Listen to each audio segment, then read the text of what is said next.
தமிழை ரசித்து போற்றும் சான்றோர்கள் இருக்கும் வரை தமிழுக்கு அழிவில்லை. அந்த வகையில் தமிழ்ச்சங்க நிகழ்ச்சிகளையும் தமிழ் படைப்புகளையும் விரும்பி ரசித்து எங்களை ஊக்கப்படுத்தும் முதன்மை கண்காணிப்பு அதிகாரி திரு சா முரளிகிருஷ்ணன் ஐடிஎஸ் அவர்களை சிறப்புரையாற்ற அன்புடன் அழைக்கிறோம்.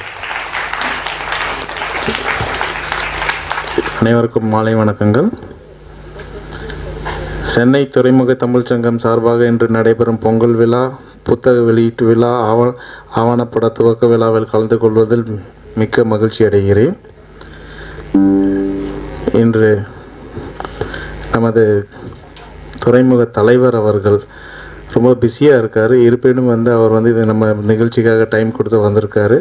அவர் இந்த நிகழ்ச்சியை நடத்துறதுல நம்ம ரொம்ப பெருமையும் மகிழ்ச்சி அடைகிறோம். திரு கிருபானந்த சாமி ஐயா அவர்கள் மிக அழகாக பொங்கலின் முக்கியத்துவத்தை பற்றியும் அது எப்படி ஒரு மதம் சாராத ஒரு பண்டிகையாக கொண்டாடப்படுகிறது, அதை நம்ம எப்படி போற்றி நம்ம அனைவரும் மனித நேயத்தோடு வாழ வேண்டும் என்றதை பற்றியும் மிக அருமையாக பேசினார். நம்ம துறைமுக தமிழ் சங்கத்தின் தலைவர் நடராஜன் ஐயா மிகுந்த ஆர்வத்துடன் ஒவ்வொரு நிகழ்ச்சியும் நம்ம பார்க்குற ரொம்ப அருமையாக நடத்தி கொண்டு வருகிறார். நிறைய புத்தகங்கள் எழுதுகிறார்.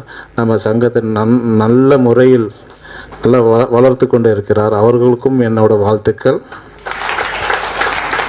மற்றும் தமிழ் சங்க மெம்பர்ஸ் காளிதாஸ், மாதுகண்ணன் அனைவரும் மிக அருமையாக செயல்பட்டு நமது சங்கத்தை வளர்த்து கொண்டிருக்கின்றார்கள். அவர்களுக்கும் வாழ்த்துக்கள்.